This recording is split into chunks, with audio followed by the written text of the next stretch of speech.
You were tuned in to episode 63 of the Goodfellas podcast. I'm your host, G5 Jeff TV, aka G5, aka 5, aka the Guru in the building. They are off screen, but they in here. VP Shane, aka Ice Cold Shane, in the building. And I got my man BoxingFirstVlog, aka the General, aka Blunt, aka Blunt Bayless, aka Mr. 1K, up in the building. They will be on screen in a second. Big shout out to both of them. Man, we got a big day. A lot to talk about. We got my man up in here, Boxing First Vlog. Let me get him off of mute. We live, baby. We live, baby. You hear me? Baby. Yes, sir. We live, baby. We live, baby. Sorry for the unprofessional nature. No, he was in before me, so I had to get it started before 5:45, or Facebook wouldn't be able to see us.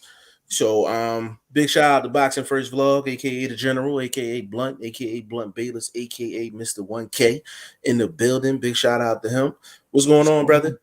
Oh man, just in these boxing streets trying to keep from sinking with all this news that you're getting flooded with, man. It can weigh you down. Yeah, but absolutely. I think also it gives us something to talk about and scope for the future, because it sets up other possibilities when we really delve into this issue that's at hand. Yeah, no doubt. Hey, who's that? Shane was in for a second, or who's Shane that? Shane was in, then jumped off. So I don't he might be in the alley busting a deal. You know how he do. On this incognito. Yeah. Shane, what's going on, good brother? Oh, he had to get in the right part of the mansion. That's what it was. He had to get in the right part of the mansion. No, right. I was busy. Right. Yeah. Busting all the dope moves. In the streets, busting the dope moves. That's right there. Right. Young Money Mitch over there. Hey, you seen that movie, Shane? Huh? You ever seen that movie? What movie? It's called Fresh. Nah. You need to look that up. Yeah, you gotta watch that. That's classic, Brody. That's East Coast classic. You know how we got on the West, we got Boys in the Hood and shit like that. The East Coast we got our own stories back east too. Fresh, you know what I mean? We got Strap. We got New Jersey Paid in Full. Yeah. We got classics from back east too. I'm not gonna lie, me personally, like I love the Harlem stories. Like Harlem is like you love Fresh, Brody. That's all New York. Fresh would be New York. Fresh would be that'll be your type of joint. Lil Homie was in there. I bust the dope moves.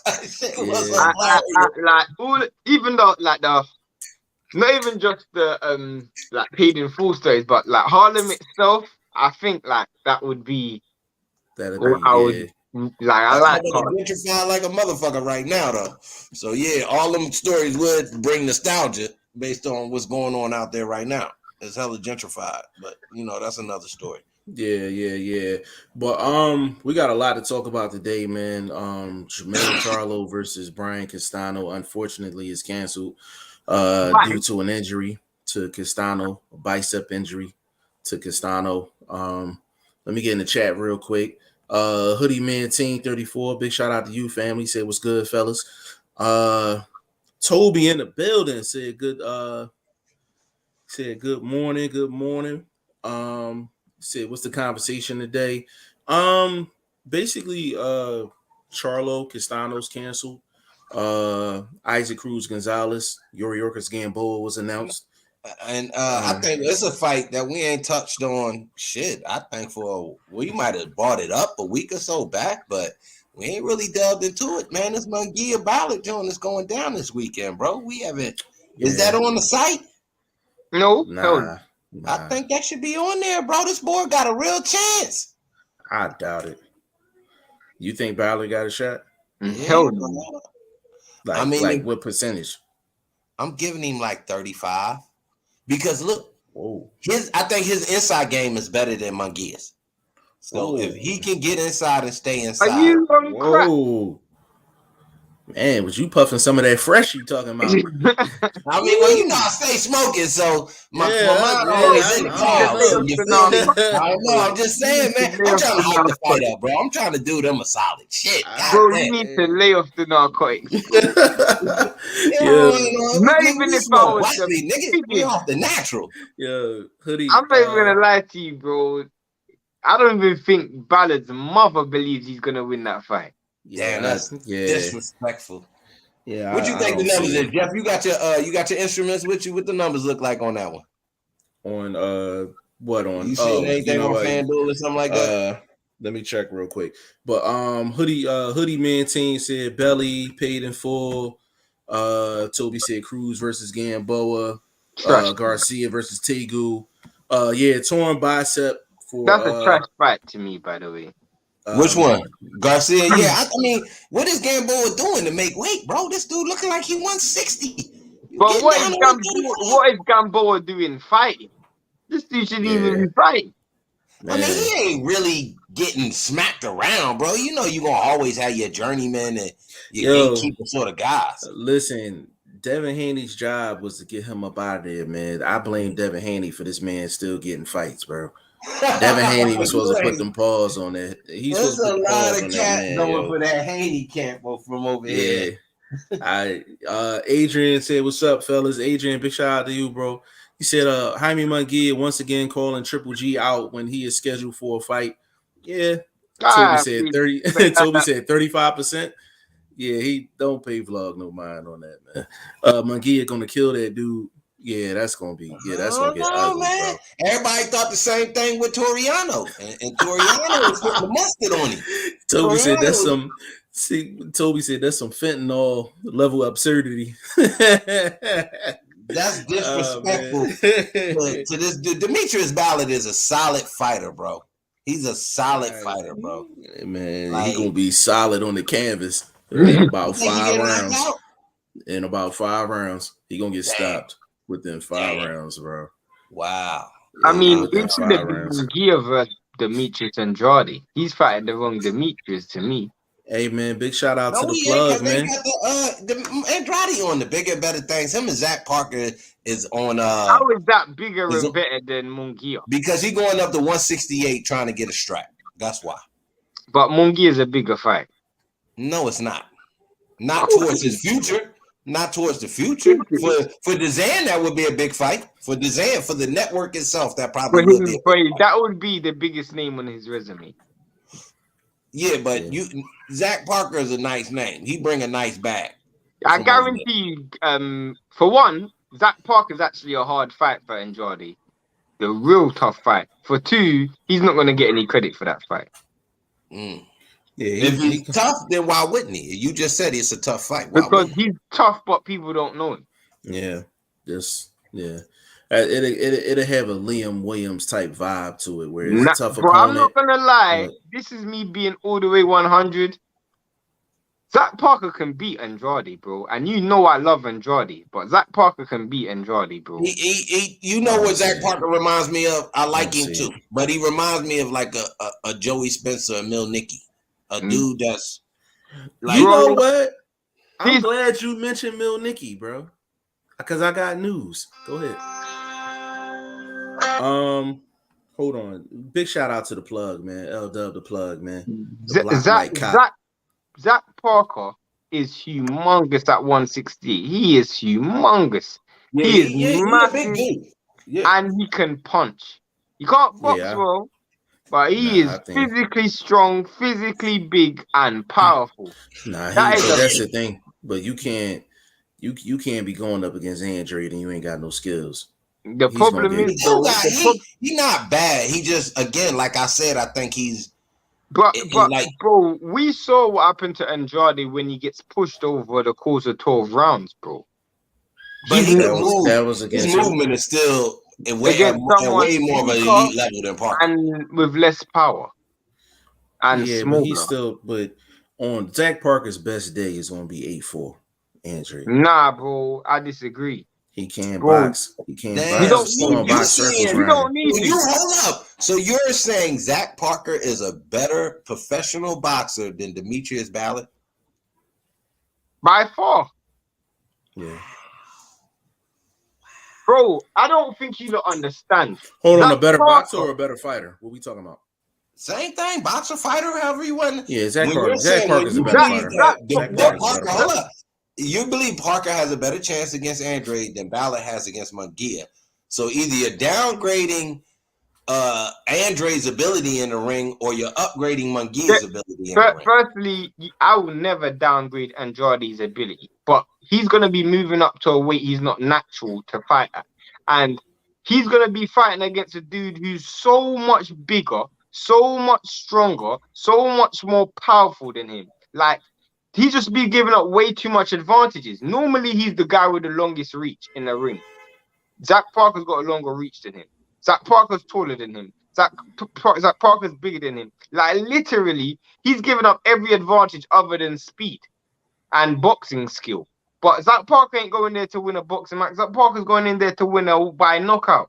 And him pushing Andrade back over 12 rounds, bro, it's going to be a tough fight for Andrade. I'm telling you. He's going to have to show me.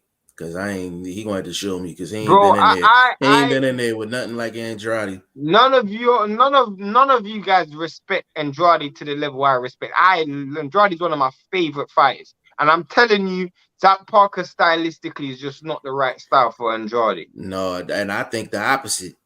I think he gonna style.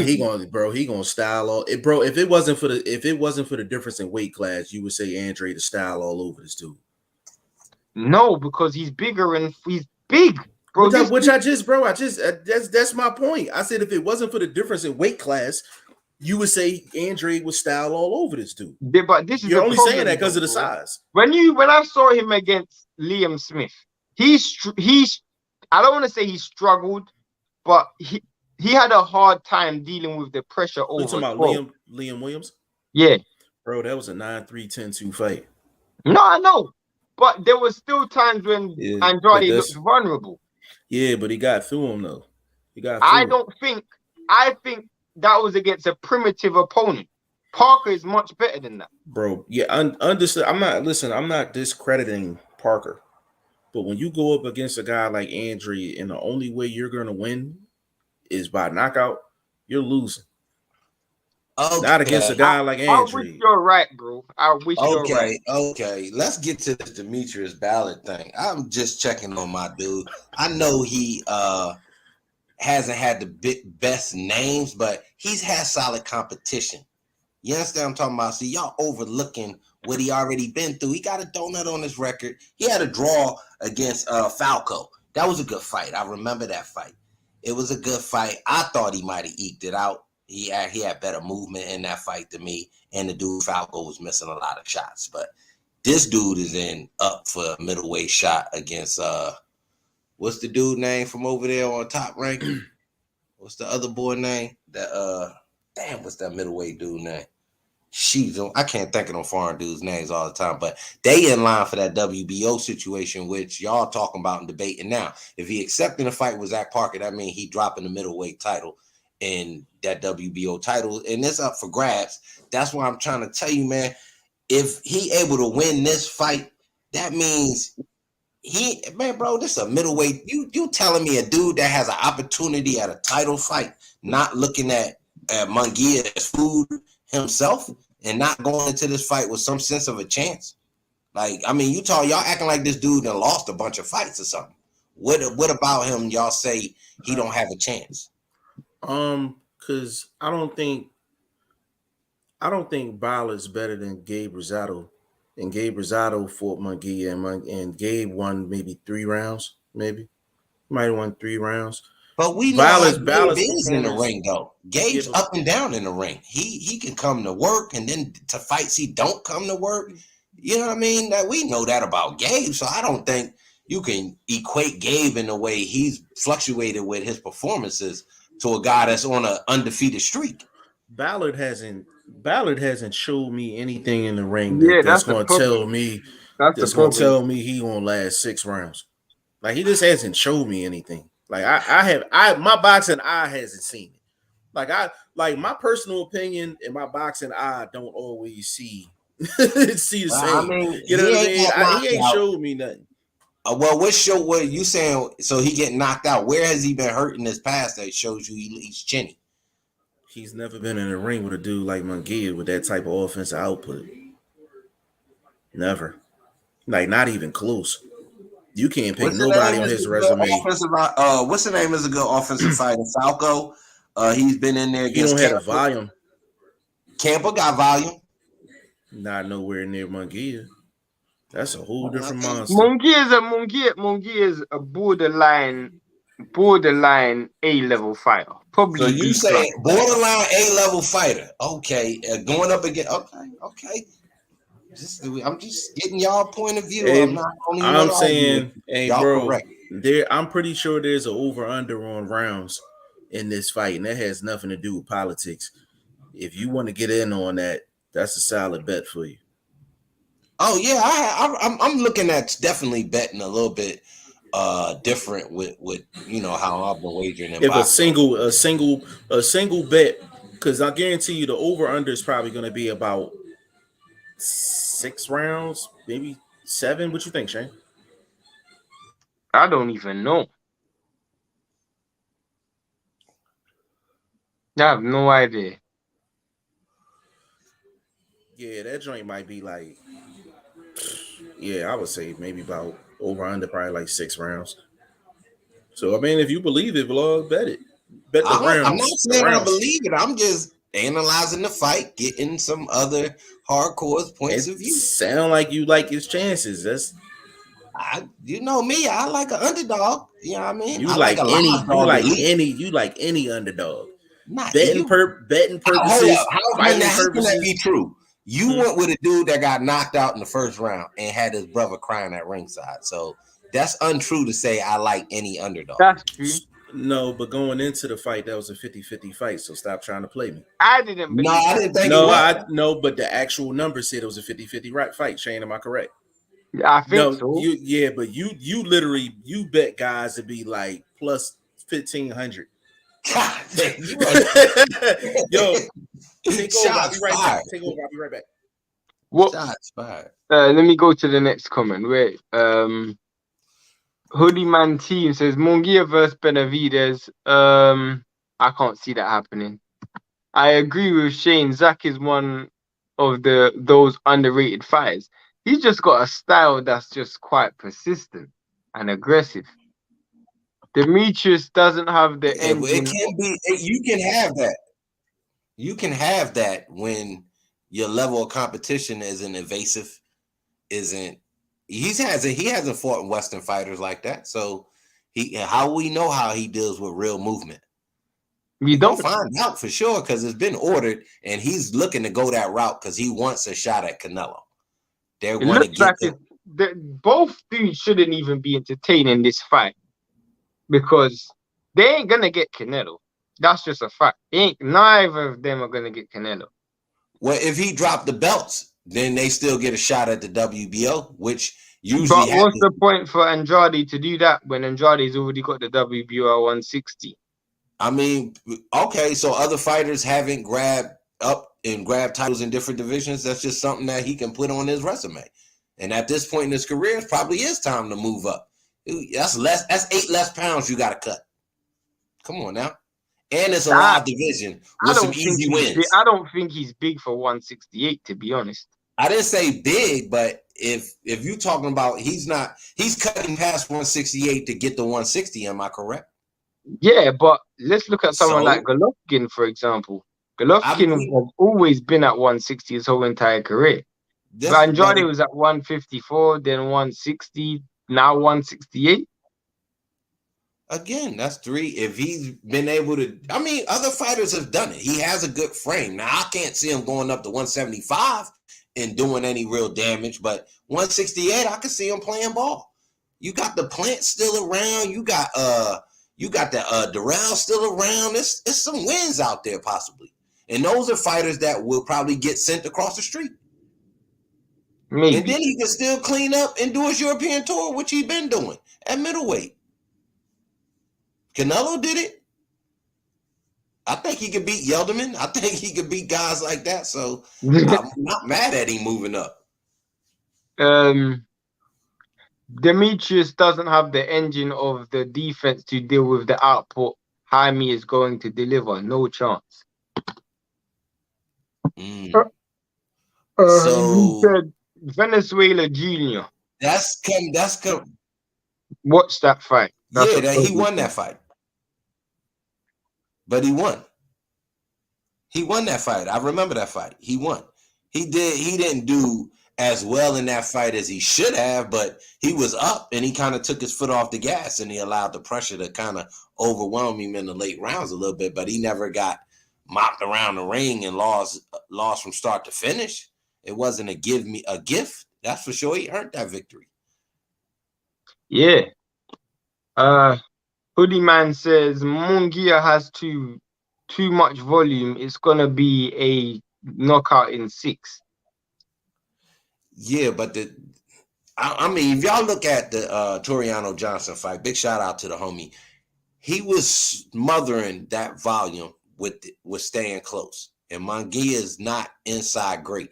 That was the luckiest punch since I had seen since we just saw the Kiko Martinez shot. So that's in that same realm, that uppercut he landed. Came out of nowhere and it clipped the homie in the right spot. It didn't drop him. It didn't wobble him. You know what I mean? So how much power really does Munguia have?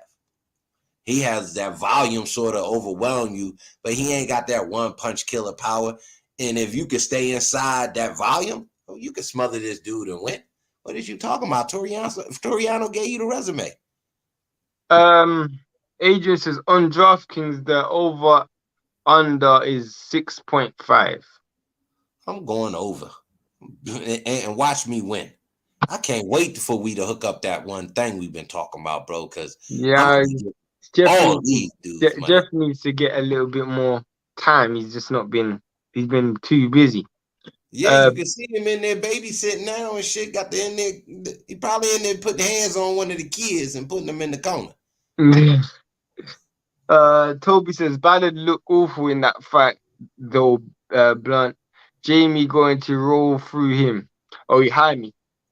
Okay, I can't knock you guys' stance, but people get up for competition. People also fight down to competition, and we've seen that from the ABs and these sort of guys. So, I mean, you could have got that out of Ballard. Who knows what was going on with him in camp, things like that. You never know. Could have just been an off night. But it didn't end up as an L on his resume, is all I'm saying. Hold on. Ballard look awful. He is awful, man. Okay, all right. 21-0. It can't be that bad. Yeah. I done seen plenty with the undefeated record and they trash. Yeah. That's why we gotta see him. That's why we gotta see him against the big boys, man. You know what I'm saying? Find out they serious. Like I said, he been in against some good competition. Y'all picking a fight that he didn't look his best at, that he still won. Okay, I can get that where y'all can say I can see holes in his game. But then, like I said, we just put holes out in Munguia's game. He's not a one-punch killer. So y'all keep saying he's gonna stop him in 6. It takes a lot of pressure and punishment to stop somebody inside 6 the way he fights, or he got to get lucky the way he did against Toriano, because he never hurt Toriano. That shot just happened to be a shot that cut his, as I said. Yeah, I agree with that. I agree with that. Ballard ain't Toriano. That's the best way to attack him. Ballard ain't Toriano neither. Again, but you can apply different things that you see if you're a capable fighter. And I felt like Toriano had a good game plan. I thought he had a good game plan going in. Adrian said on DraftKings is the over under 6.5. Mm-hmm. I'll bet on over 6.5. Thank you. So y'all with me. I'm getting Shane to come around with the OG. Ballard got a chance. I ain't with neither one of y'all. He going down to under 6. All right, what you want to do? I'm betting DraftKings. I don't have no good record with y'all too, so I'm staying away from y'all right now. Yeah, I realize that, but right now you're betting with you're betting empty bets right now. If I'm gonna lose, I'm gonna lose the DraftKings. I need my receipt, Jeff. Me and Blunt need a receipt. I got you. Yeah, you know, we want to let the folks know everything square biz on this side of the tracks. It's gonna be square biz. I got y'all. I realize, you know what it is, Blunt? Jeff is still upset with Furman. That's the problem. He's trying to make some get back. I am. I'm not gonna lie. So what going front? So I mean, what's y'all feelings on this situation though, man? What y'all? I know we got both Charlos. Got to be in the corner. Thing? Yeah, this Charlo thing. I mean, you got both of them in the corner. They probably just shaking their head, looking at each other like these motherfuckers are pulled. Hey, you know what? Damn, bro, they are having a bad week. Both of them. The boy with the rest situation, I still never look into that.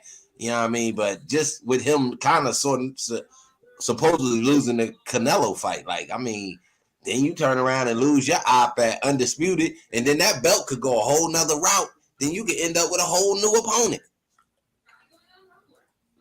You think so? I mean, I think he's just gonna get I mean, he does have a mandatory, so he might fight one of his mandatories. But also, they pushing for Tim Tszyu to get the belt from Castano, because they said before the Undisputed situation, Tim Tszyu was already mandatory for the Castano joint. So bro, Charlo and Castano have to run it back. No, I'm just telling you what the scenario. I know what you're saying. I know what you're saying. They sent them. So basically, what that tells me, they want Castano and them to send a bag over. If you send a letter saying you got to tell us why we shouldn't enforce this mandatory, which if you can't fight, that means it's going to turn into an interim between two other people, which to me would be Adamias and Tim Tszyu. Carlos Adamias and Tim Tszyu. No, the reason why I'm saying that is because at the end of the day, this Undisputed fight, is obviously is exemplary because it's unification trumps mandatory. Now there's no unification, he can't fight. So at the same time, I'm just assuming that they can't just strip him of the title. I mean, he's injured.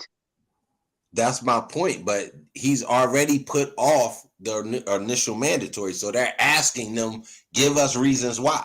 The reasons have to be, to me, at least 6 figures to be why I need to hold on to my strap till I get my elbow right or my kneecap or whatever you hurt.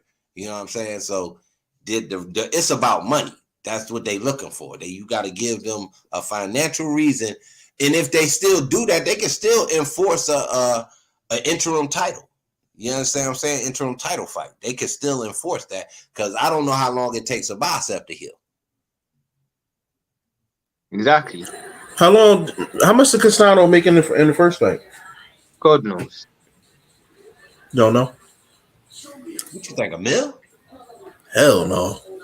He make nowhere near no $1 million. Hell no. Maybe 5. Maybe. Nah, he made more than 5, bro. Yeah, bro. He made more than 5, bro. Yeah, that's what I'm thinking. I'm thinking $1 million. I would say he made about 800 to 900. Hold on, there, mind you, low end. Just because it's a unification fight, don't mean it's unification type bread. I get you, but was it a pay-per-view? No, that's my point. It wasn't pay-per-view. That was on Showtime. This one's gonna be on Showtime too. And usually, and he's not an Al Heyman guy. Like, he's affiliated. So what you think they're gonna do with that card? What y'all think they're gonna do with that card? Tim Tszyu not strong enough to hold the card by himself. That's what I was saying. That's what I was thinking. Would you think that Adamas would get a shot on the WBA route? I think that's Adamas is Adamas at 160. He is 60. He at 60. I thought he fought at 60.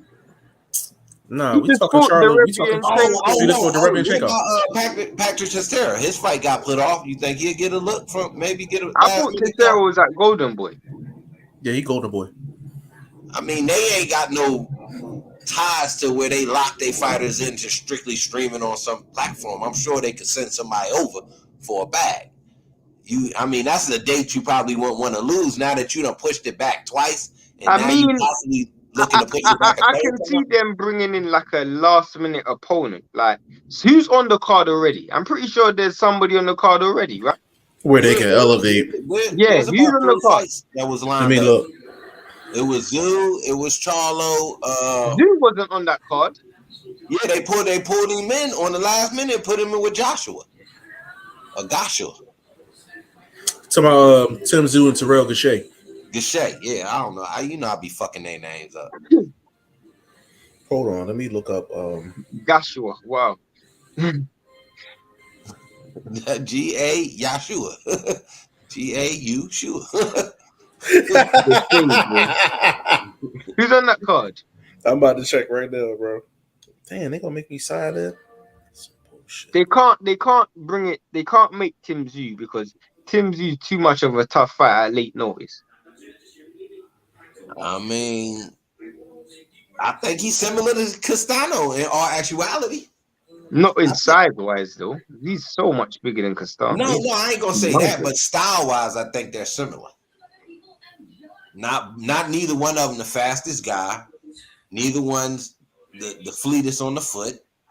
So style wise, they similar. But Tim Zoo don't have to be that fleet of foot. He can hit you at longer ranges because he's got so much longer arms than Castano. Castano's arms are real short. Damn, you know what? They ain't had nobody post. They took down the undercard on BoxRec. Man, you see how you got signed in on BoxRec now? Man, you got to give up a DNA sample to get in that motherfucker. Yeah. Yeah, I don't know who they could get. I'm trying to think at 154. I don't know. Last minute. That dude, who's the dude that just beat what's it called? Beat Harrison. Peralta. Yeah, Peralta. Get mopped.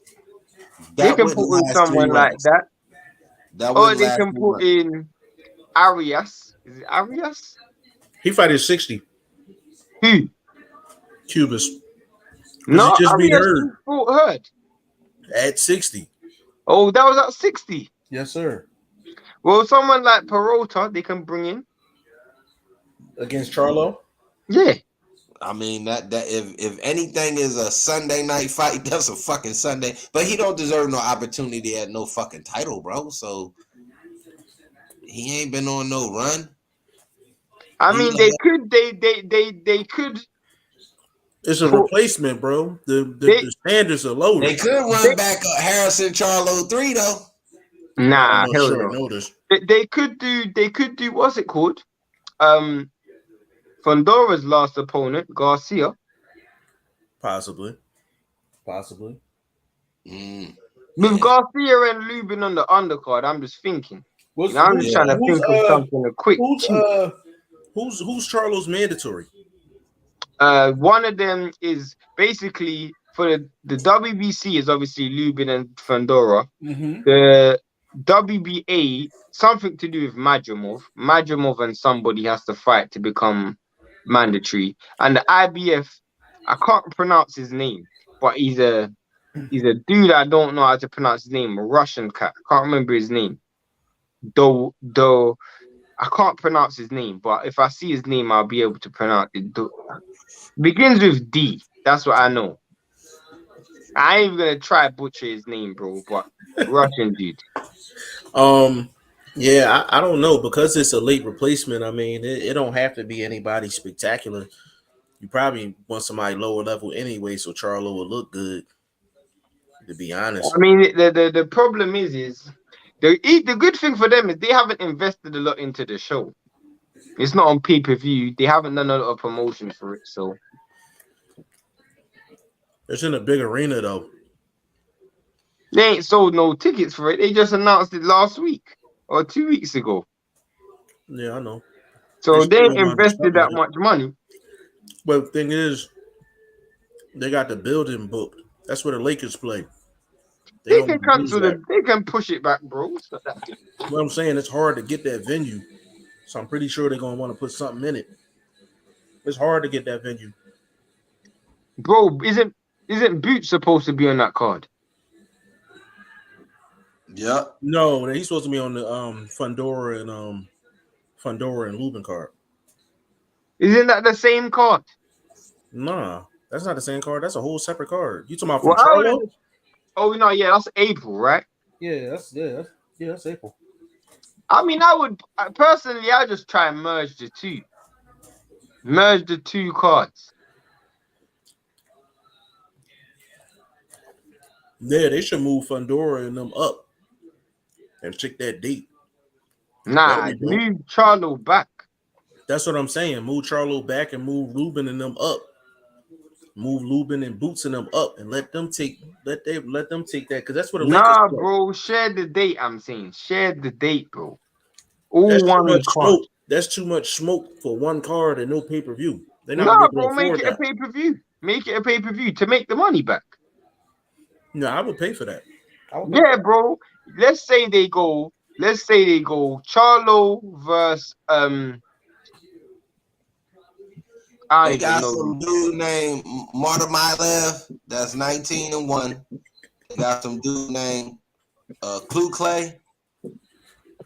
Koke. Jack Koke. He fought Andrade. Yeah, Jack Koke. Who this dude? Conwell. They might pull him. Come on, Charles Conwell. He's a good fighter. Yeah, they might pull him in. I told you Adam Myers is at 154 too. What is you talking about? They got him ranked 8th. I told you that fight is on what? On BoxRec? No, this on Box Live. Hell is that? This is where they got the rankings up for the IBF and the WBC, the WBA. Okay, so who's number 1 for IBF? Is that dude Marta Zalalov? I don't know how to pronounce that shit. I knew his name was a name that I couldn't pronounce. Cause I remember seeing it recently. Yeah, so yeah. I can't pronounce that. I can't pronounce that. But again, like I said, with it being a PBC situation, I think Conwell could get a look, Adamas could get a look, and the boy Brandon Adams could get a look. Now Brandon Adams already fought Charlo. He fought Big Charlo. He fought Big Charlo. Yeah, it don't make a difference, bro. I don't want to see Brandon Adams fight again. He wants to see that. He getting beat around the house. Getting beat around the Charlo house. Just disrespect. Even if they do bring Adames in, it could be Adames, Charlo, Pandora, Lubin, Boots. Y'all think they'll send Cheeseman over? Clayton. And Garcia versus Sergio Garcia is supposed to be fighting. Who's he fighting again? We spoke about it the other day. Rosario. That's a good pay-per-view right there. I ain't gonna lie, that's a good pay-per-view. No doubt. I make it $40 though. I won't make it $100. Well, they're definitely making that $80. Hell no, bro. How are you making that $80? It's $80. You got. I mean, that's the. I mean, I don't know. If it's a longer card, you got to charge $80. If it's a short card, the way they did with Martin and them, I could see the thing. The thing they gotta understand is the people that's gonna pay. There's not many people that's gonna be like, all right, I'm not gonna pay 80, but I'll pay 40. It's either they gonna pay the bag or they not. There's really no in between. Yeah, Jeff. Not in the States. I'm not gonna lie. I have to do something, so I might have to jump off. Nah, that's cool. And the way you looking, I think you got something lined up. Nah, it's not that, bro. Okay. I was gonna say to you though, I got the 2 weigh-ins or 3 weigh-ins I have to do for tomorrow. So okay, so we gotta drop them. Yeah, I'm gonna send them to you. Yeah, I cleared my phone Shout too, so I got to space. Shout out to everybody, bro. I'm not gonna lie, I've had a long damn day. Okay. Listen, man, that's VP Shane. Follow him on I_am Shane, the #1. Go ahead and get your rest, bro. I'll get with you. All right. Peace, little homie. Hey, man. Let me get in these comments real quick, bro. Adrian, he's still getting KO'd over 6. Under don't matter. He's thinking over 6 too. Oh, by the way, I messaged Lucas Brown. That's what's up. That's what's up. Hopefully you get back. So hopefully we can get an answer soon. That'll be dope, man. That'll be a dope interview, man, for sure. Willie G kind of want to drive down to TJ for the fight. Say TJ. What are you talking about? What fight you talking about, Willie? Said Garcia is fighting Harrison. Garcia is fighting Harrison. That's right. He fighting Harrison. That's a good fight. I think Garcia can win that fight. Man, anybody can beat Tony Harrison right now. I think Garcia can win that fight, man. Like Tony got to show. He got to show me something. He got to show me something. Because I ain't like the way you looking at Peralta fight. But that's what I'm talking about. You be saying that shit. Either he going to show it and you betting it, or he not. You can't. You know what I'm saying? There's no way I'm betting anything with Tony Harrison in it. I'm not betting anything with Tony Harrison in it. Like, and then I'm not confident enough in Garcia to put a bag on him. So I'm just a spectator on that. Who coming in the favor? Garcia? They both Harrison coming off losses. Harrison will be a favorite. Harrison will be the favorite. At 147? No, that's a 54 fight, bro. What? The same Garcia that fought Fundora. Yeah. I don't know what the fuck. I had a brain freeze. I was thinking Danny for a second. Oh, yeah. Actually, that's what Danny need to do. Danny need to come out of the 154 and get some of these guys on the down end. Man, that nigga Danny want that 147 money where the biggest pot in boxing is right now. He want that. Against who though? He done fought everybody. Again, I told you he want the Thurman too. And Thurman bought it up, but he not supporting it the way Danny got it at the tip of his tongue. He can also get the Stan Jonas Beterbiev winner too. There ain't no money in that though. No bread in that. He ain't That's a title fight. That's a title fight. Who title?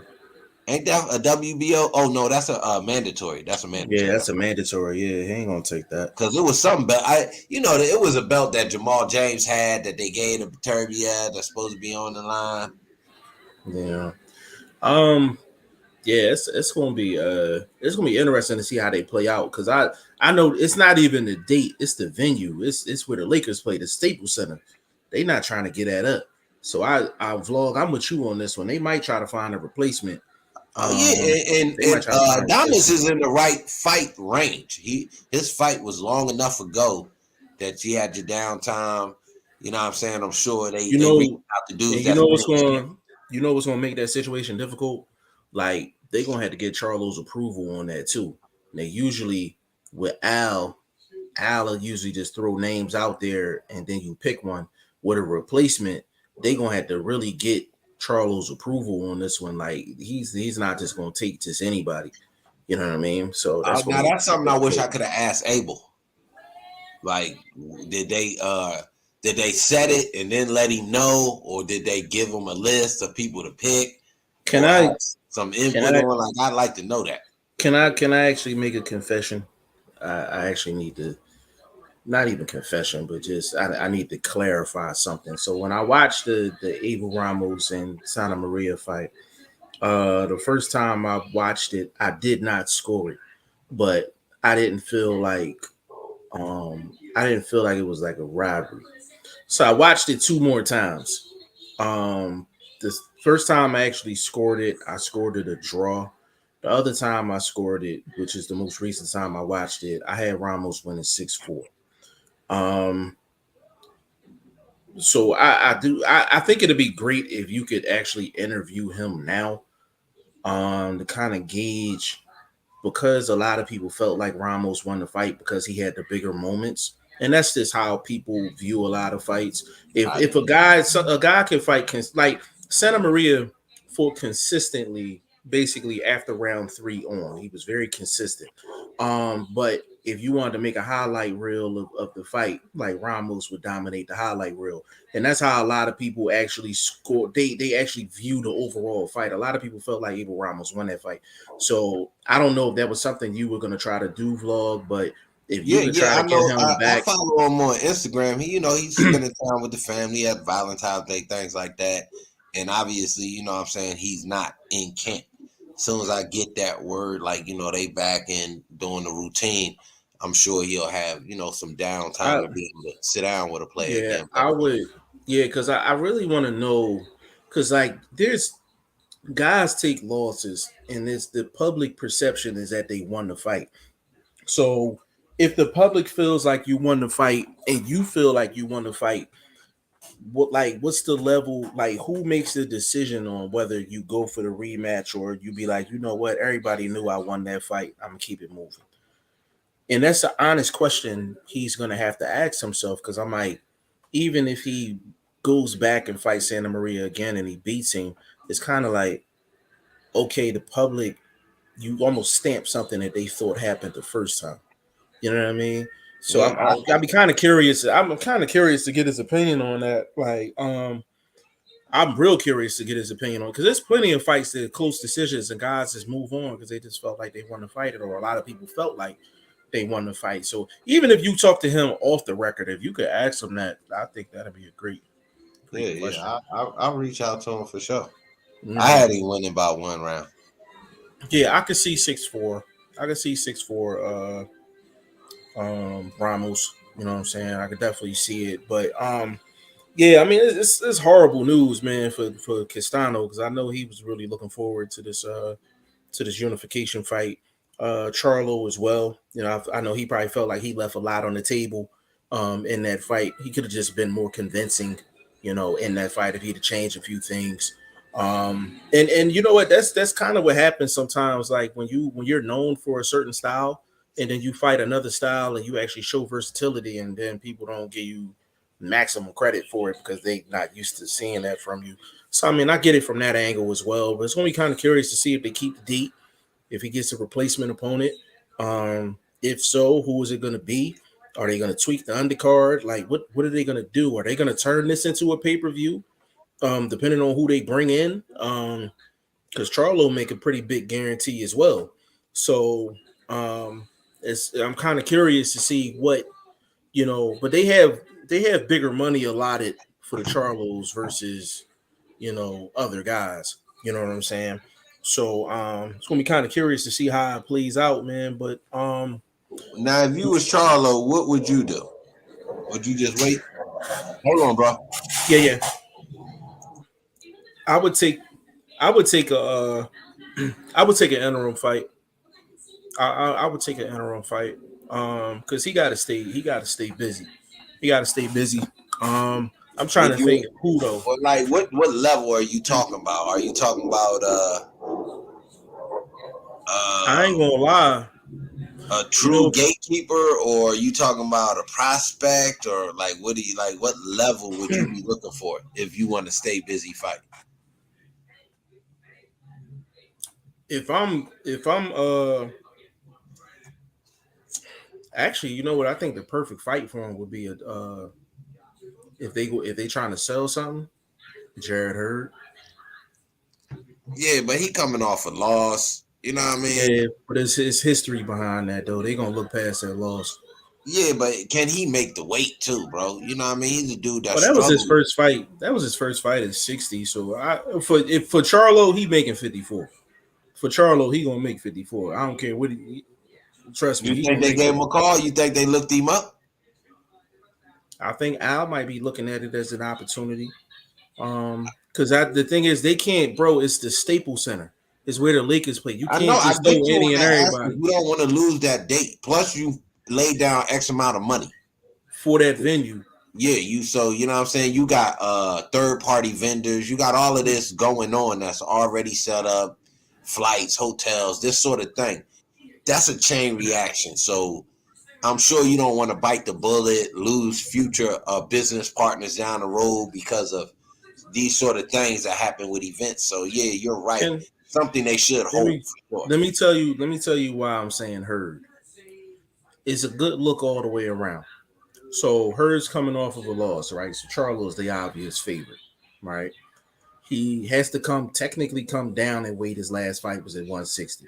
Advantage number 2 for Charlo, right?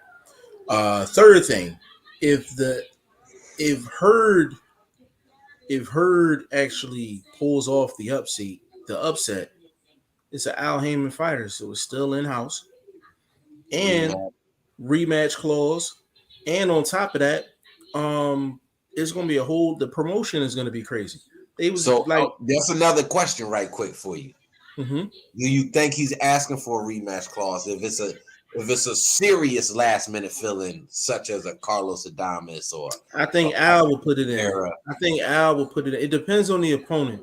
If the opponent is the opponent is a true Al Heyman guy, then they gonna have that rematch clause in there. If Charlo loses, if Charlo wins, then there's no rematch, obviously. But if Charlo loses, he'll get the immediate rematch. But I think Hurd would be the perfect replacement opponent for Charlo, because there's a backdrop. It's a backdrop to it. Yeah. It's a backdrop to it, and people gonna come see that.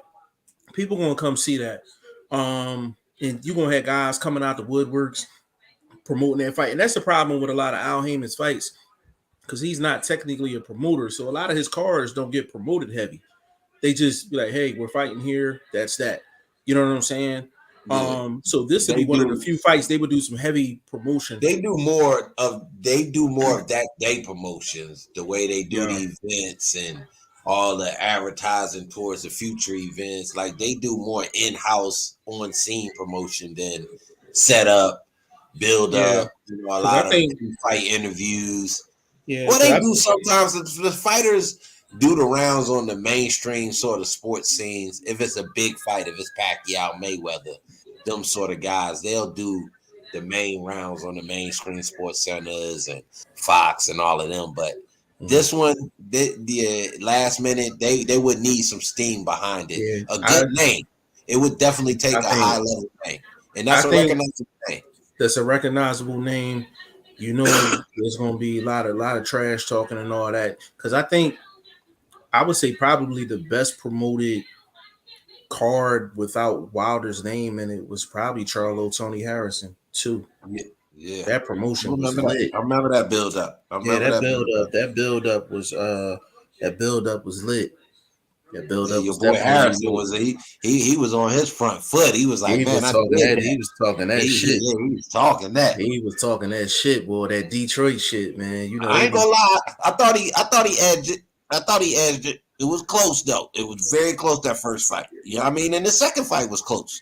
But I felt in the second fight that the power was coming through for Charlo. Like, he was slowing Tony down, and at some point he was gonna get caught, which he did. And I mean, goddamn, that was 3 uppercuts. And the thing is, Tony Harrison ran off a good 4 rounds straight where he was really putting it on Charlo. He was putting in work, you know, and I had it very close before the knockout, you know. So I think, like I said, like and I'm actually going to entertain your idea from earlier. If they wanted to run Charlo Harrison 3, I think they could do that, and I think that'd be a good look, even though he's coming off of the Peralta fight. But you know, he's gonna get up for this one though.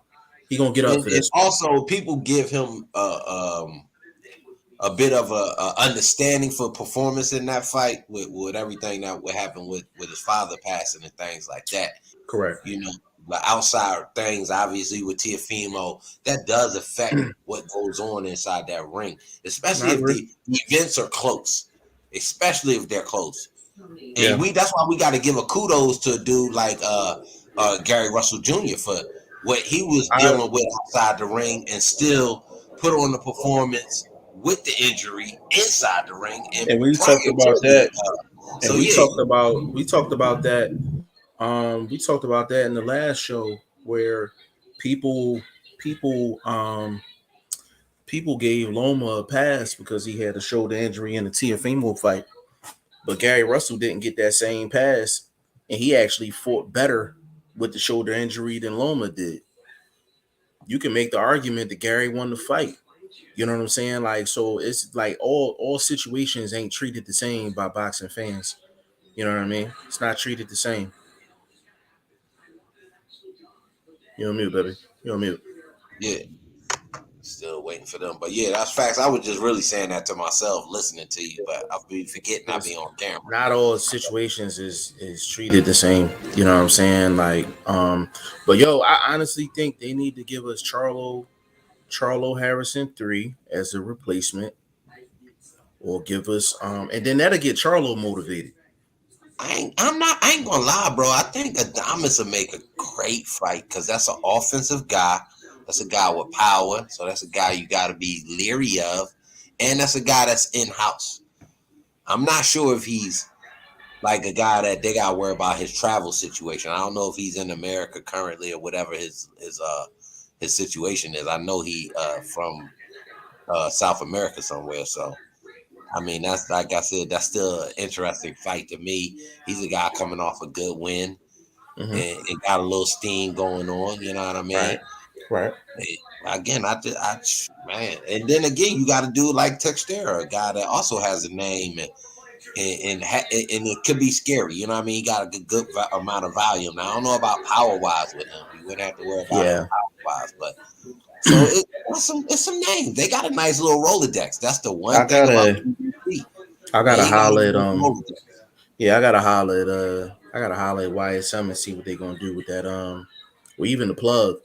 And see what they're gonna do with that that's card. What I was thinking about. Yeah, what they're gonna do as far as a replacement. I think him and her to be. You know he working. Yeah, you know he working. Him and her to be perfect though. You like that one? I like Adames. I ain't gonna lie. I'm cool with all three of them. Any of the three, I'm cool with it. Now Adames wanted to come down to 54, but I'm sure he. But they still got him ranked. So I don't know if that's. Because he's a tweener and he just took that fight at 160 because it was available. You know what I'm saying? Like, you know how that go. They'll just take the opportunity that's there. Yeah, for sure. I'm cool with all three fights. I think all three of them are good. I think all three of them are good options. I think Charlo should be cool with any of the three because he would be the favorite in any of the three. I just think Adames is the one he'd probably be least motivated for. But if it's Hurd or Harrison, he's gonna be hella motivated because he's just an angry dude anyway. You know what I'm saying? Like he got emotional issues. Like he the dude that be in the lunchroom at school. And if they run out of cartons of milk, like he gonna slap somebody else's carton of milk off the table and shit. Like that's Charlo. Like nobody can have no milk. Nobody can have no milk. I can't have no milk. Nobody can have no milk. Like he just gonna smack somebody's milk off the fucking table. You know what I'm saying? Like that's him. So I think that'd be a great look. It'll be a great look for the card. I'm wondering if they're gonna do. What you think about this idea? And I'm just throwing shit out here. Yeah, we just spitballing right now. Yeah, we just spitballing. Yeah, like, I'm sure y'all are as fans. Like, shit, what's gonna happen? Like, you know what I'm saying? But do you think they can move Tim Tszyu and get Shea up to the main event billing, and then put Boots and Castillo Clayton as the co-main? You think they can get away with that? You just said it the other day that Boots is hot, but is he billing wise that hot? Is he under Tszyu? Now you can't bring a foreign over here and headlining over one of your guys. That's your inside dark horse to be the. Think about it. He was the underdog. He was the underdog he was the co-main 3 different times of Clarissa Shields. So it's not out of the realm of possibility. And she not bringing in no bag like that. I mean, I think that's why she went over there and took that fight. No, it was a smart move. Move for her. You know what I mean? You got to go where the bag. Got to go where the bag is. I mean, I wouldn't be mad at that. You got to find out what Tszyu got. You know what I mean? Even the WEO wants to know that. I'm sure they know what he has in Australia, but they probably want to know, is he worth putting our support behind as an organization? Gachet gonna get up. Gachet gonna get up for that fight too. Gachet gonna get up for that fight. So, which means Gachet coming off a win, ain't he? Yes. So I think if Tim Tszyu wins that fight, I give him full credit for it because I think Gachet's gonna come in. He's gonna come in and try to win that fight. He's not gonna lay down. He's not gonna. And people forget like Gachet is an Olympian. All that, like not all people's backgrounds are not really celebrated like that. He had an extensive amateur background and that's why he got without Heyman. But it just because you a great amateur don't mean it's going to translate. You know what I mean? It's two different games. So, it's going to be interesting to see what happens with that situation. But we haven't actually talked about Khan Brook, like final thoughts. Like you seen the workouts and all did you that. see that damn what they call that shit? I know they put it in our chat on Instagram. Hope everybody get a chance to tap in with that, and everybody that's in the chat probably are did. But excuse these planes, man. I'm gonna just talk over this shit. Fuck them motherfuckers. But yeah, man, that intro music sound like it was depressing as fuck, bro. Like, goddamn, this is supposed to be a brawl. Like, and then somebody put in the chat, I forget, it might have been Guy English. He was like, yeah, it sound like funeral music. I'm like, fuck, it do sound like funeral music. That's a fact. It was a terrible way to start that, man. That's all I got from it. I stopped listening to it after that, bro. Because I had already seen them going back and forth up till now. So I don't think I need to see that last minute. This ain't like back in the day with Jim Rome and them. You thought something was gonna pop off, right? Off at that shit. So you know what I mean. But I don't know, man. Brook don't sound. He don't sound that good. You know what I'm saying? Maybe I'm going Khan, man. I'm going Khan in this fight, man. Yeah, Khan sound fresher. He sound for a dude that's been knocked out as much as he has. He don't sound like Brook. Brook sounds almost borderline punch drunk. Yeah. He does not sound good at all, bro. So now we are picking the lesser of one last double OG stand, and just you know what I'm saying. I ain't even gonna lie, bro. I might be crazy for thinking this, man. I could see Khan getting the stoppage late. Yeah, we was talking about that yesterday. I can see it. I can see it, man. That was a good way to bet. I said that. They look at that one as it ain't going the distance, and that one was something. You know, like I think +230 or something like that. Because Khan, if he got any legs left, and I'm talking like any type of pivot game, he should be jab, full punch combinations. I mean, get in and get out, and just start peppering him all night. He might be able to close the show late. I'm thinking I would be disappointed if Khan ain't win this fight, man. You spent all that time in the Bud camp, and I'm pretty sure you're getting good sparring down there. You know what I'm saying? Plus your own camp in the UK. I think he set himself up to win this fight, man. Like he's really set himself. Hold on now, is Verge still his trainer? No, is it gonna be Bud trainer? Bomac in the corner. Bomac in the corner. Oh yeah, well I really like Khan. That's what Shane was pointing out, that Bomac is a great strategist. I was like, yeah, I think he's good. I think he's good with Bud. I don't know that we got to see him with somebody else though. You see what I'm saying? You know, it's one thing to be good with a dude that you know like that, and then you be able to transform that like how Buddy McGurk is able to do with a lot of fighters. You know what I mean? We'll find that out about Bomac, and I don't know who else he's working with in the camp that we could say, well, you look what he's doing with that fighter. You know what I'm saying? So like y'all say, I gotta see. You know the news I meant to tell you, bro. Vito Milnicki Jr. is working with guess who? Boots in them? No, trainer. Batman? No, I'll give you 2 more chances, and then I'm gonna give it up. Oh Lord. We just spoke about this trainer recently, like this week. Goosen,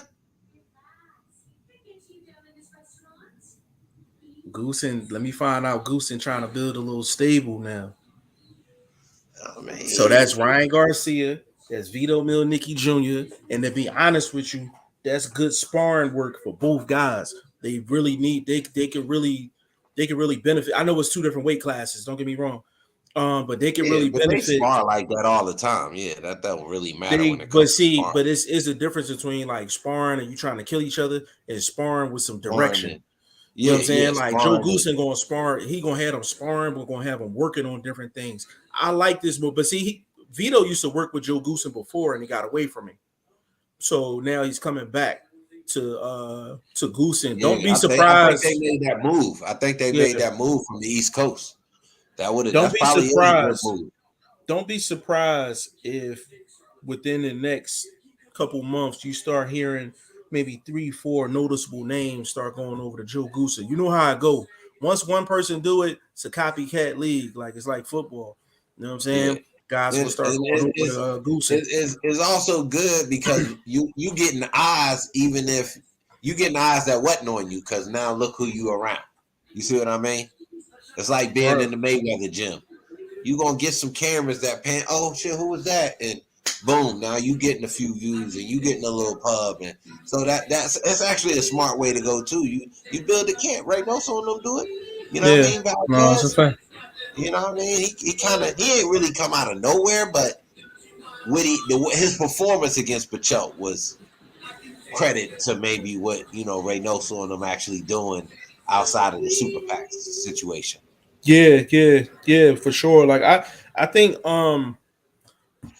because it's like guys, some trainers you would think is good fits for guys, and then they turn around and just be the worst fit in the world.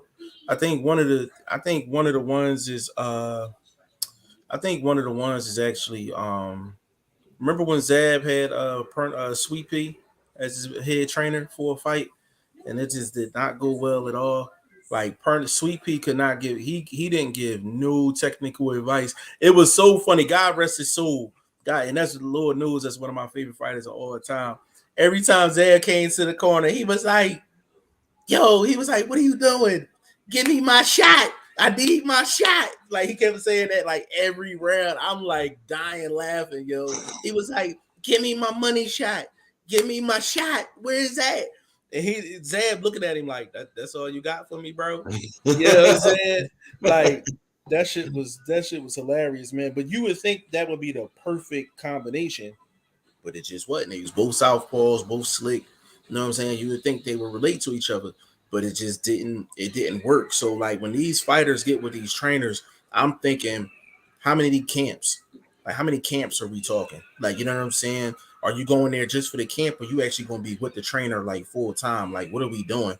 Because it takes multiple camps for a trainer to really, get entrenched into a fighter. If you get a group the way Reyno and what we think Goosen is coming back in the game doing, because he's been around, him and his brother done their thing. So, but to really build a front line crew like this, you got a potential superstar in Milnicki, and then obviously you got a superstar in Ryan Garcia who needs probably a better foundation, more structured. You feel what I'm saying? So yeah, he you know what? Does he give you vibes of a young Khan where just everything is off of speed, but it's just the structure's not there? Yeah, I think what Goosen gonna do for him is getting better defensively. Because if you're better defensively, your offense actually flows better because you're more secure with what you putting out there. Because now you set in case something come back. You know how to bring your hands back home more. You know what I'm saying? Stop instead of taking a picture. You feel what I'm saying? You know what else? You know what else he don't have, yo?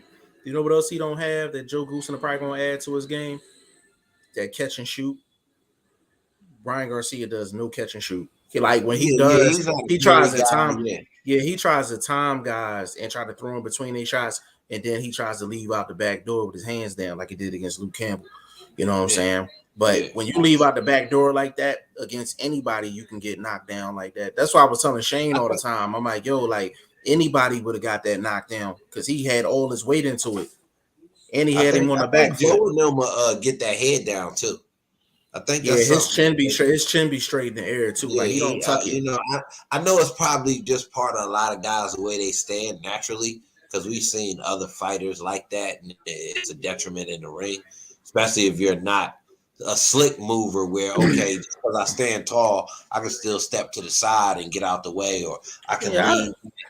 And you know what else, bro? Is not great. That's so a good, and that's a you got to bring his head down instead of teaching him how to. And the thing is, bro, no, I agree, bro. And the thing that's crazy is my thing is this. Like, if a guy is standing on the outside and they're out of range, I hate when people be like, well, why he ain't got his chin tucked? I'm like, cause he's out of range. Like, he's out of range. I said, once he get into range, then tuck that chin in. Like, you know what I'm saying? I just think there's so many. He needs a foundation. Like, cause you think of Ryan Garcia, right? You think of Ryan Garcia. All he has is speed. Everything is predicated off his speed, but the actual boxing foundation, he doesn't really have an actual boxing foundation. Like, what is he known for outside of the speed?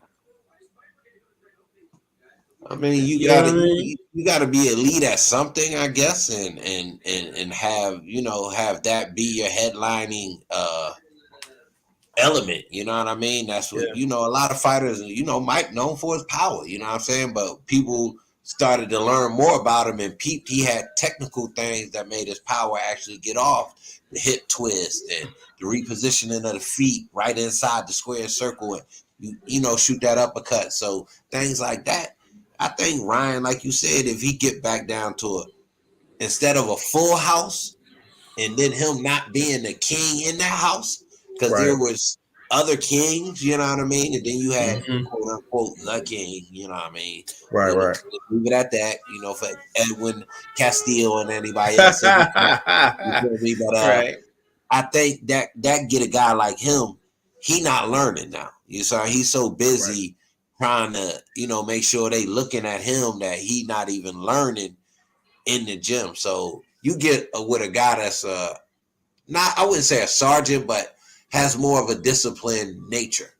You know what I'm saying? I don't know that Eddie Reynoso is not a disciplinarian. I think he's more of an instructor.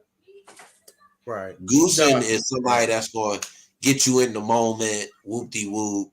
You know what I mean? And kind of work with you baby steps, because especially if he got two different level guys. So he's not going to be fast with Garcia and then slow with Milnicki. It's probably going to be the same pace with both of them. Yeah, and that's a good point. That's a real good point. Let me get in these comments real quick. Chris G in the building. Big shout out to you, bro. Said apparently Al Heyman offered King Nello $100 million to fight Charlo and then Benavidez. I mean, if he offered him $100 million for them two fights and he turned it down, that's duck. Yeah, that's hard to turn down, bro. That's duck. Yeah, that's hard to turn down. Hey, tell your uncle to go back and see if he can get that. Actually, what's the Edwin Castillo? I think we need to hear from you, brother. Yeah, you come in here every podcast. Every podcast. Where you get that from, the LDBC? I actually seen that myself in a couple places. I don't know how true it is, but I heard that in a couple places today. So I do believe that's the rumor. We'll have to find out, if that's actually the case. But that's a lot of money to be turning down for. I mean, he actually has more risk with the Bivol and the Triple G situation versus Charlo and Benavidez. Benavidez is the ultimate would be the ultimate challenge for him. But think about it. I'm gonna tell you, I can explain it though. I can explain it. But you just said that Bivol and what's the name is harder. But then now you step back and say Benavidez is the ultimate challenge. I'm confused. And then you downplaying Charlo's ability to be a real factor in that fight. Charlo has to go. Charlo has to go up in weight. That's number one. To be honest with you, Charlo, I like Canelo in that fight, even though Charlo is going to be competition. But the fact that he's got to come up in weight, I think that's going to play a big factor in that fight. Now, Benavidez is just a bad style matchup for Canelo. That's a bad style matchup. But is it a winnable fight? Absolutely is a winnable fight because Benavidez is not great defensively. Don't tell Chris G I said that, but that's just the truth of the matter. But on the other side of things, if you think about it, he would have to go up and wait to go see Bivol at 175, right? And then he's going to have to come back down to go see somebody that he arguably lost to twice. At 168, right? That fight would be at 168. Yes. So again, you got that guy coming up to 168. Right, but Triple Canelo. G, but not necessarily, because he already done fought Triple G twice, so Triple G already got the drop on Canelo.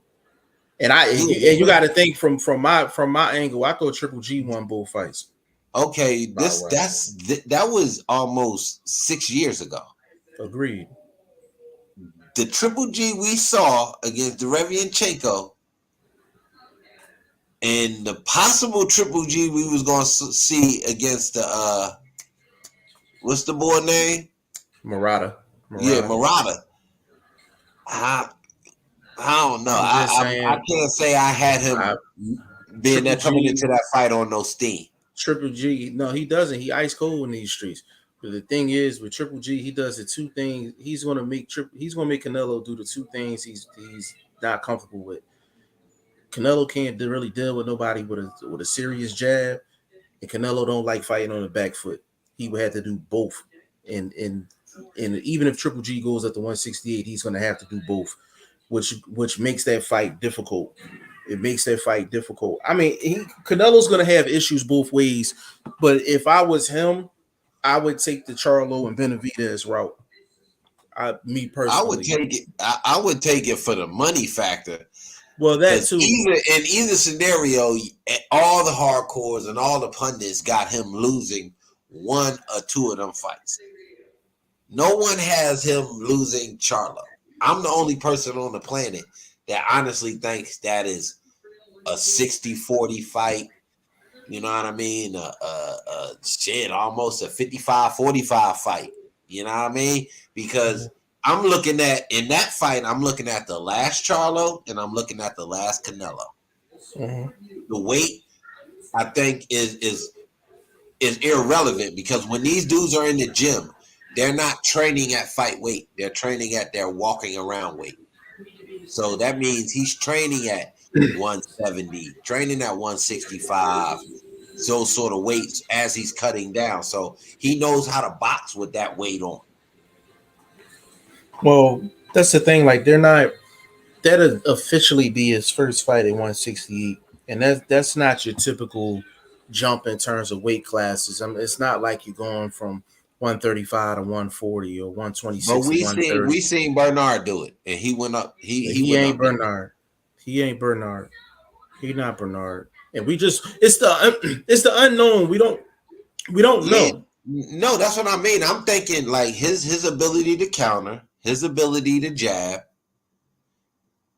his ability to reply. Like, he's not a dude that's going to catch a combination from Canelo and not want to answer and start backpedaling on some plant type of shit.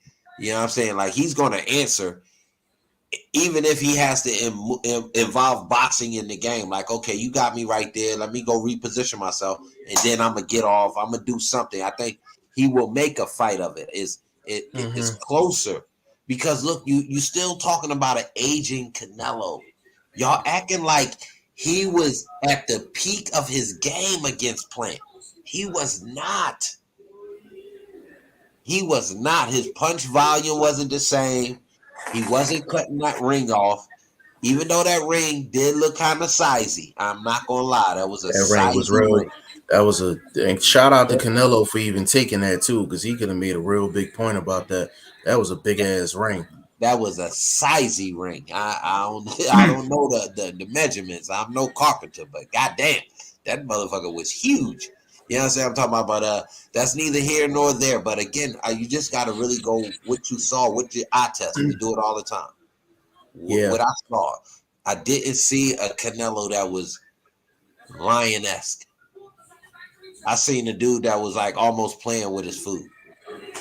You feel me? Yeah. Like, if you really wanted to analyze that fight, I'm like, damn, well, if you that guy.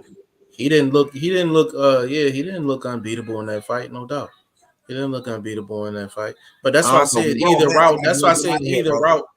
Okay, go ahead. Do your thing, bro. You know what I got to do? Great. So you shoot your spill, bro. What I was going to say is you're 100% right. You're 100% right. But I'm like, $100 million for them two guys. You got to take that. Yeah, you got to take that. You got to take that. You got to take that. Shout out to everybody in the chat. Appreciate y'all tapping in with us. Absolutely. You know, if you still want to be on here, bro, as soon as I get to the spot, I'll try to jump back on for a hot one. Absolutely. You know how we do. But y'all know where I'm at, man. I'm on Twitter. I'm on IG. I'm on the tube. We doing lives. I'm going to be doing some videos next week, man. I wasn't really feeling that this week. So you can still hear it in a little sinus stuff going on. But anyway, here working, showing love for boxing, showing love to everybody that follow us, man. Appreciate the support. I'm gone, man. Big shout out to Boxing First Vlog, man. You know what I'm saying? So we had Shane in the building. We had Boxing First Vlog in the building. Let me get in these comments real quick. Conrad, because he first wants the 80 million from Hearn, that's probably the deal he's gonna take. You know what I'm saying? That's probably the deal he's gonna take. Bruce Goals in the building, man. Big shout out to my guy, Bruce Goals, man. Definite family in the building, man. Conrad said, got to agree with Vlog. Canelo looked beatable against Plant. Yeah, I think Plant had a chance in that fight, man, and I just think he went in with the wrong mindset. You know what I'm saying? Conrad said, salute Bruce. Bruce saluting Conrad. Yeah, it's gonna be interesting to see what Canelo does. To be honest with you, be completely honest with you, he can actually do both. He can actually do both if he wanted. Because Triple G gonna wait for him and Bivol gonna wait for him. So he can literally take the actual Al Heyman deal and get 100 million, Charlo Benavidez, and if he gets past both of them fights, he can turn right back around and get the DAZN deal and probably make them up their deal to $100 million if he's coming off of a Charlo and a Benavidez win. So he could actually get both of these done within a 2-year span if he want. He said, I think he does both in 2 years. See, Conrad, we thinking the same way. I'm looking at it like, which one is he going to take first? Because both of them offers are going to be on the table. They both going to be on the table. And DAZN is going to be operating at a loss. There's no way they're going to get $80 million back for Triple G and Bivol. And there's no way Al Heyman is going to get $100 million back for Charlo and Benavidez. Like, you know what I'm saying? The pulling power is not going to be there. You know what I mean? The pulling power is not going to be there. Canelo's probably going to be controlling everything, front end money, back end money, like all that. You know what I'm saying? So the deal probably is sweet enough for him to take both deals and just do it over a 4-year span. But if he beats Charlo, Benavidez, Bivol, and then Triple G, that's damn near GOAT type status. Like back to back to back to back. Oh my God. That's whether you love Canelo or hate Canelo. He fights those 4 guys and go 4-0. Can't say nothing.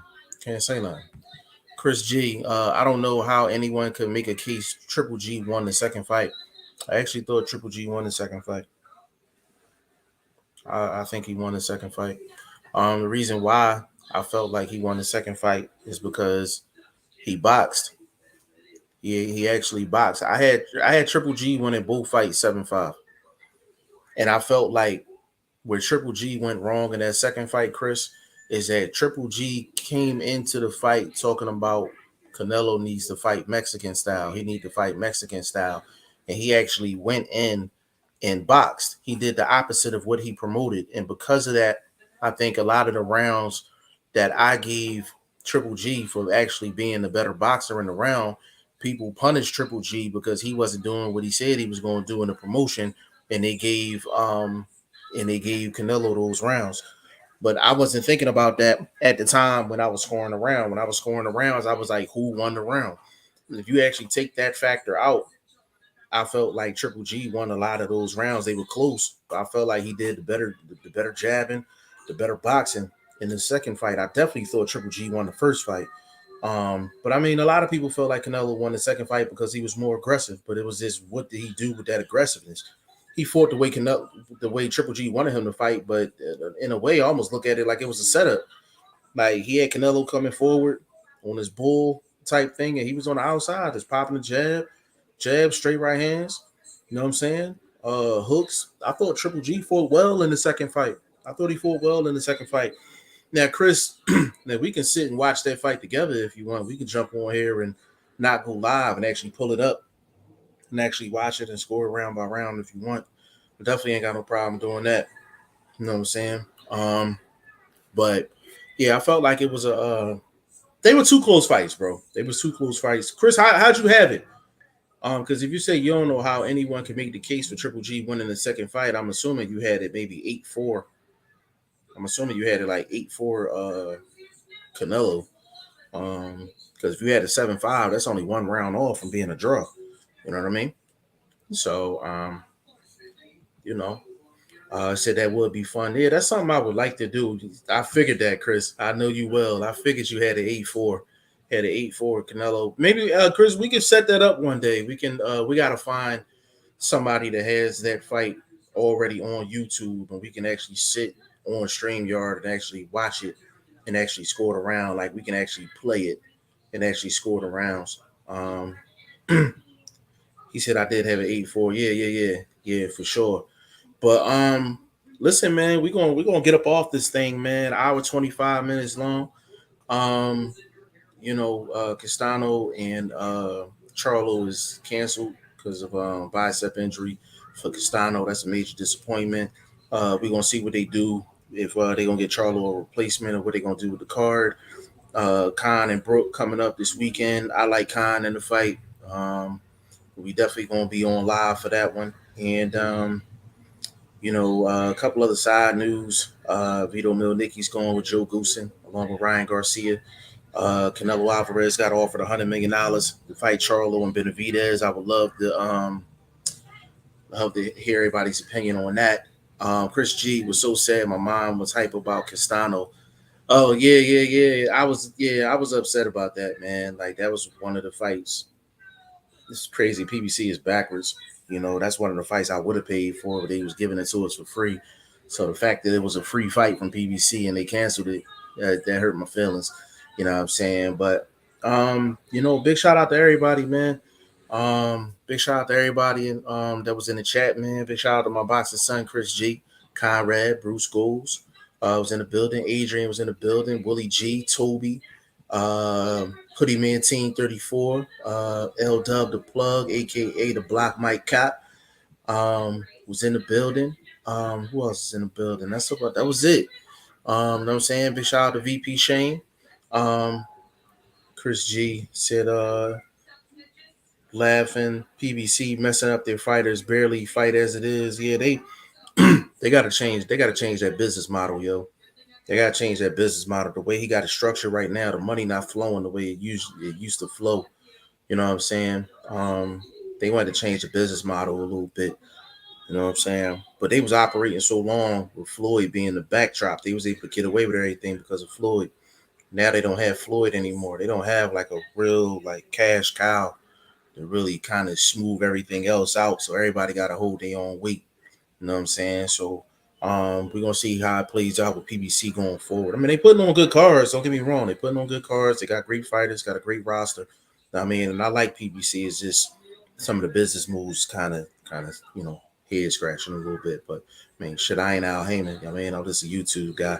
You know what I mean? So it is what it is, man. But go follow VP Shane, aka Ice Cold Shane, at I_am Shane the number 1 on Instagram, only on Instagram. I'm gonna start a Twitter account for him. Don't tell him, but I'm gonna start a Twitter account for him. He needs one. Vlog is BoxingFirstVlog on Twitter and on Instagram. Go follow his channel. He just hit 1,000 subs. Big accomplishment for him. Somebody that was just in my comment section and was on with me, and I told him, gave him the vision, like, yo, like you need to, start your own joint, man. So to see him start from nothing to have 1,000, like you're not guaranteed to get 1,000. You're not guaranteed, man. So big shout out to Boxing First Vlog. Go follow him.